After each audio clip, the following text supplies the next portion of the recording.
I want to talk about a really important topic of food plot neglect time, and it's based on, there's all kinds of food plots here. There's food plots are peaking in the summertime with soybeans.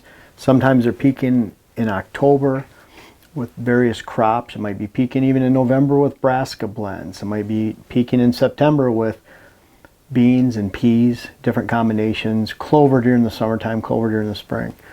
I want to talk to you about a really missed time of food plotting, and it really is reflective and relative parallel to the local habitat and what's going on in local habitat, whether it's ag or whatever you might have.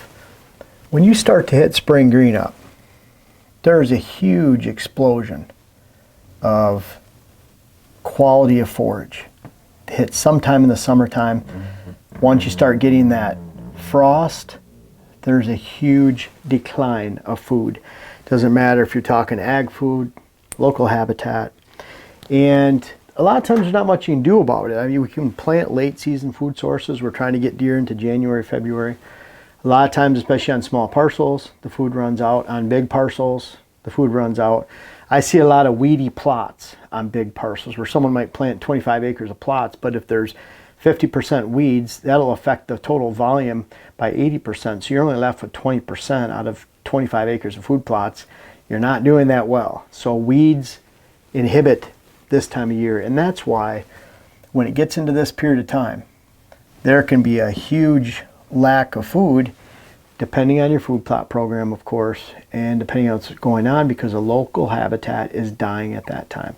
Now with food plots, we can extend that time. If you're doing well with your food plots, instead of having this severe drop off after the first frost, after the weeds are turning brown and there's less forage in the woods, that food plot you're hoping to maintain a pretty decent level in through the winter time, and that will extend in through here, and eventually the food runs out. The most missed time in food plotting. So food plotting, you can really make up for that lack of drop, that harvest of the ag fields, those weeds turning brown and dying. You can extend that and get a lot of life, and that's the lean time. This is the critical time. Again, habitat, ag fields going down right here. So this is an extremely important time right through here, through the end of the year, that you need to be able to hit. That's where you're going to make the most difference in the deer herd. We'll talk about that in a second. And then if you have good food plots, they might even last until March, somewhere on there. But somewhere in here, I'll back up for this. There's 2 to 4 weeks where you are missing an extremely large gaping hole of deer nutrition because there's nothing green on the ground. This is prior to spring green up. That means clover's not waking up till spring green up. Clover wakes up in the spring when there's so much food in the woods. A lot of times the deer don't even need to eat the clover. Alfalfa wakes up after clover, let's say 2 to 3 weeks. It's not as cold hardy. This period of time right here, 2 to 4 weeks, sometime 2 to 4 weeks before spring green up. I see this in the UP and Michigan. I see it everywhere. Somewhere around that time, there's nothing green, there's nothing growing, and the deer are just eating old alfalfa hay, whatever it might be. But this is a time that wheat or rye is about the only thing that you can fill. And again, this is before spring green up. Spring green up and clover does not take place until 2 to 3 weeks later. So clover wakes up with spring green up. This is the most missed time in the deer woods in food plot programs. Wheat or rye is really the only thing that can fill this. That's why I'm putting 200 pounds of rye down on one side of my food plots, overseeding peas and beans or whatever it might be around Labor Day every year, because not only do I want to have that consistent draw when it warms up in December, January, March, but I want to have that consistent draw and that consistent green forage 2 to 3 weeks before spring green up, 2 to 4 weeks every single year. And can you imagine? Rye is not a glamour crop. It's only 15% protein, 12%, whatever it is. It's not like clover at 25 or 26. And a lot of times people look at what is the overall value nutritionally of alfalfa or clover or corn or beans. You know, beans are 40% protein, whatever it is. But if there's no beans and the clover hasn't woken up and you're missing that time of the year, then you're offering nothing, no matter what scale of nutrition that potential food source was to begin with. And so when I'm looking at something like this, imagine having green of winter rye or wheat 2 to 4 weeks before spring green up at a time when there's nothing else in the woods. If you want to help your deer herd, make sure that you fill this spot right here and make sure you fill this little spot right here. And I believe that both of those, sending deer into the wintertime with a high supply of quality food and then giving them food for 2 to 4 weeks before spring green up after they're exiting the wintertime, that is far more important than that right there. So if you're missing this and you're missing this to hit this, you did not hit a bullseye that's actually going to help the deer herd. There's more than enough food. This is a time of abundancy in the whitetail woods. This is when the deer are living high on the hog. From spring green up, shooting straight up, they have a lot of food. Deer don't need this in just about anywhere. Now when you get in the arid southwest, southeast, southern states, Oklahoma, areas that are excessively dry, then that summertime might be a really lean time.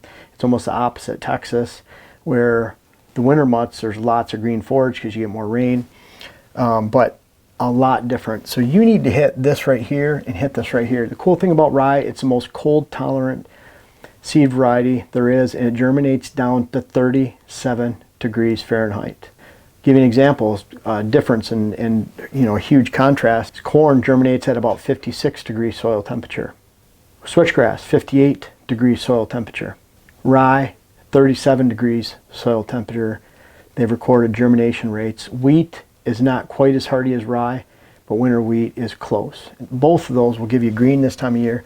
Can't tell you how many fields have gone by in the spring, and there's a big open, probably more low or wet area out in an 80-acre field in central Michigan. It's all snow except for this 2-3 acre patch in the middle that's starting to melt, and you can tell the farmers planted winter wheat there the year before, and there's 70 deer feeding in 3 acres in the middle of a field where they can't dig down and get anything else because that's the melted portion. There's deeper snow around there. So this truly is the most missed time of food plot neglect, let alone leniency in the local whitetail habitat in the woods. If you really truly care about making a difference in your deer herd this fall, you make sure to hit this 2 to 4 weeks before spring green up with winter rye or winter wheat, and then you make for certain that you hit that location.